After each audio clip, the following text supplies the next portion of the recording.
السلام عليكم ورحمة الله وبركاته. ومركل إيه مقال عصب قبل السود وهذا من البجوتان مقال كانوا حقوسيه هويين كاستعارور تيرير قاصة المها وقت أي رشان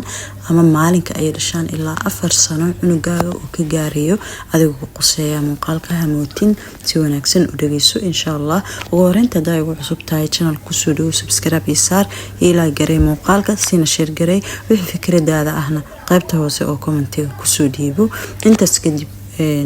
waxaan wada maantay wax insha Allah aad uga intifaaci doontaan laba mar oo horena aan ka soo hadlay laakiin gabdhaha badankooda su'aalo mar walba ay iga weydiiyaan taas waxay tahay waa ilmaha fitamiinka la siiyo iyo waqtiga loo bilaabi karo iyo waxyaabuhu taro dhammaan waxaan rabaa fiidiyogan in hooyooyinka ay kaga faa'iideystaan fitamiin D-ga waxyaabo badan ayuu caruurta u taraa lafaha kale aad buu u koriyaa dhirirka caruurta ayuu ka qayb qaataa calcium fara badan ayuu siiyaa maadaama fitamiin ku filan caruurta aysan heli karin si dheeli ah aysan u heli karin waxa must kugu ah mar walbo in aad siidid fitamiin D-ga habeenkii ama maalinkii mid si qaasatan aad wuxuu ku anfacayaa inaad siidid maalinkii ma fahamtay hooyo kasto oo ilmo korineedo muhiim ayuu u yahay ma u baahan tahay cunugaaga koriimo qurux badan inuu ku koro ma u baahan tahay haduu jilcan yahay qoortiisa uu soo cisho karin socodka uu ka daahay fadhiga uusan wali fariisan karin gurguurashada iska badaa ilkii uusan u soo bixin dhammaan waxyaabaha ka qabtiri kara waxay tahay cunugaaga si free ah in aad u siidid fitamiin D. fitamiin D-ga mar walbo waxyaabaha hooyada cunugeeda markay siida uu u kordhinayo faa'iidooyin badan waaye faa'iidada koowaad waxay tahay in ilmaha ay ka helaan calcium xad dhaaf ah cunuga koriimadiisa kale aad oo weyn uga qayb qaadanayo cunugaaga markasta oo fitamiin D-giisa kor aad u qaadid waa mar walbo oo noqonayo cunug si qurux badan maskaxiyan iyo jir ahaanba u firfircoon si qurux badan kuugu koray lafaha cunugaaga haduu gaaban yahay kale fitamiin D-ga aad buu ku anfacayaa isticmaal waliba maalin walba isticmaal waqtiga lagu bilaabi kara caruurta waa maalinkay dhashaan ilaa 4 sano intuu ka gaarayo si waxaad u siinaysaa oo ah jadwal saxsan fitamiin D-ga fitamiin kasto liskama siiya caruurta waa inaad baratid fitamiinaadka originalka ah waxtarka u leh caruurta si ay u noqdaan ilmo si qurux badan kuugu koray marka fitamiin D-ga waxa waaye aad buu caruurta u anfacayaa haddii aad iga codsatiin adinkoo isku duuban in aan keeno fitamiin D oo ah original ahna waa diyaar laakiin aniga hadda ma iibiyo fitamiino badan oo wadanka waxa iska yaalin la yiraahdo fitamiin D waaye kadibna caruurtaada laga yaabo xitaa caqabado inay ku noqdaan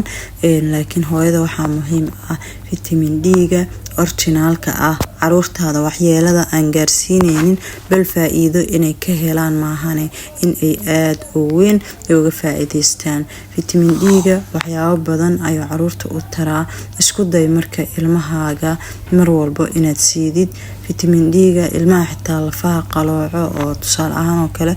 lugaha dalbada kale ama lugahooda kaleeto xooga soo qaloocan ama hadii kaleeto lugta ilmaha waxa jiraan ma ogtahay lugahooda qalooc ku jiro ilmahaas oo kale aad buu ugu fiican yahay waayo fitamiin D-ga ayaa ku yar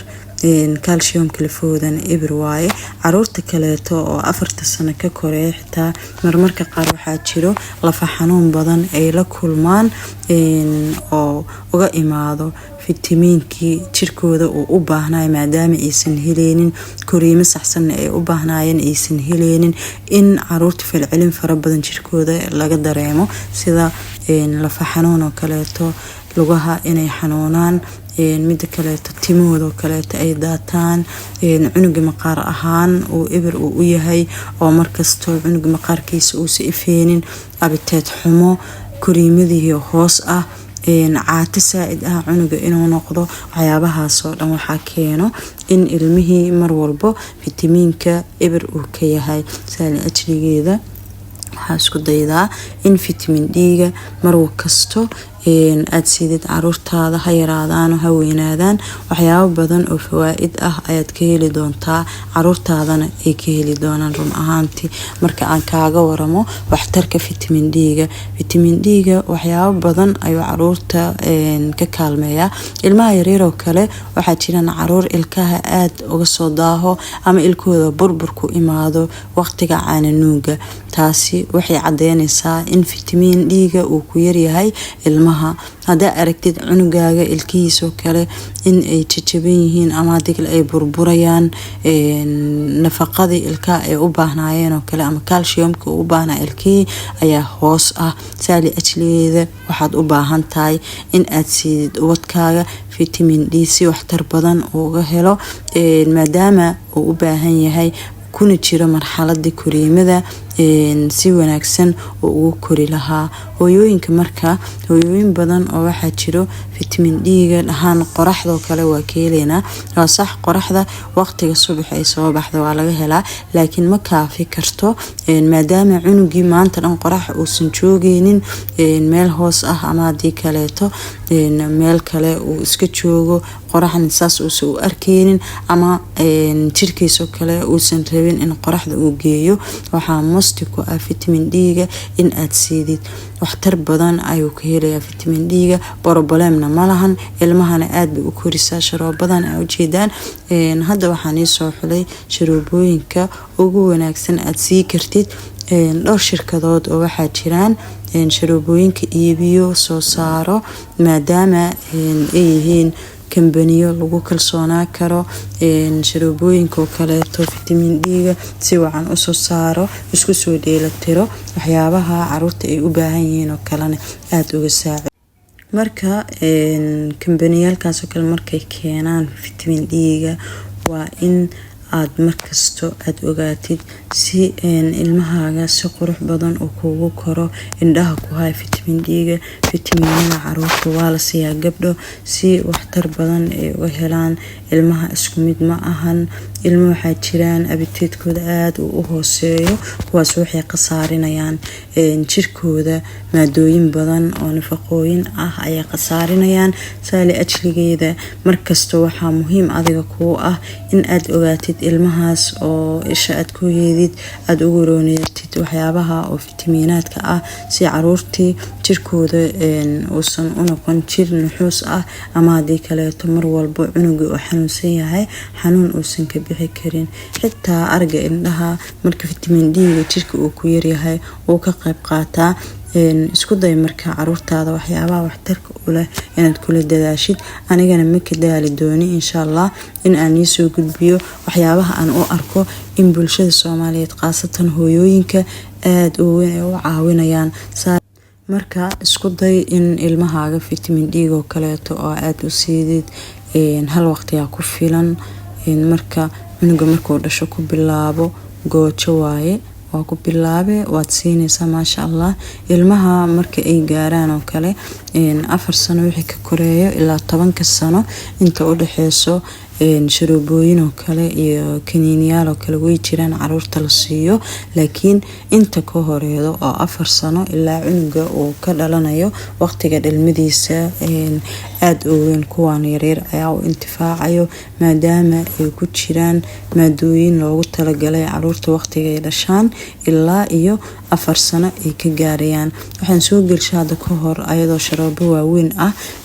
tani waa goojo taas sharoobo ay ahayd loogu talagalay caruurta maalinkii 3 bilood 4 bilood meelaas ay gaaraan ilaa 5 sano 4 sano ayaa la siiyaa laakiin tani waa mid yar oo goojo ah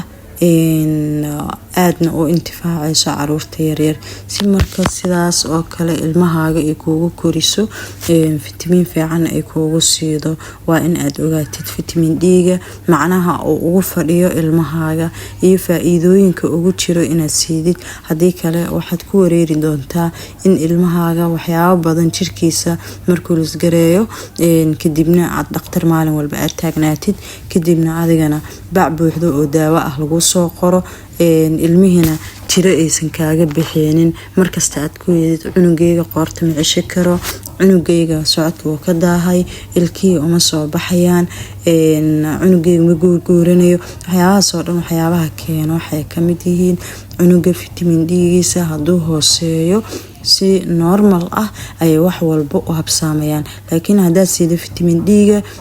aad u dadaashid masaaj aad u sameydid waxaa hubaal ah cunugaas sida markaas aad rabtid ilaahay inuu kugu garab gelayo uu noqonayo. marka gabdha muuqaalkan waxaan ugu talagalay hooyooyinka ka faa'iideystaan biliis ka faa'iideyso haddii aad isku raacdaan insha Allah oo aad tiraadaan vitamin D wanaagsan noo keen insha Allah waan dalbayaa waani keena hada u baahan tihiin haddii kalena maho ogaada raadsada ma fahamtiin badanaa waxyaabaha oo originalka ah dadka siday ku gartaan aad bay u hooseedaa. marka insha Allah waxaan rajeynayaa muuqaalka in aad ka faa'iideysataan. aniga halkaan ku soo keenayaa muuqaalka بليز هدي أديقو عصبتها سبسكرايب يسار وحوات إيجا فايدي أنا جنسل لمد إيدي رجلي لايك تنحى كتجين أديقو يسارين سين شرجري إلا دور قفوت وشرجري سي أيوجا فايديستان وحي فكرة دهنا قيب توسع كومنتيجو وكسودي بكرتا والسلام عليكم ورحمة الله وبركاته.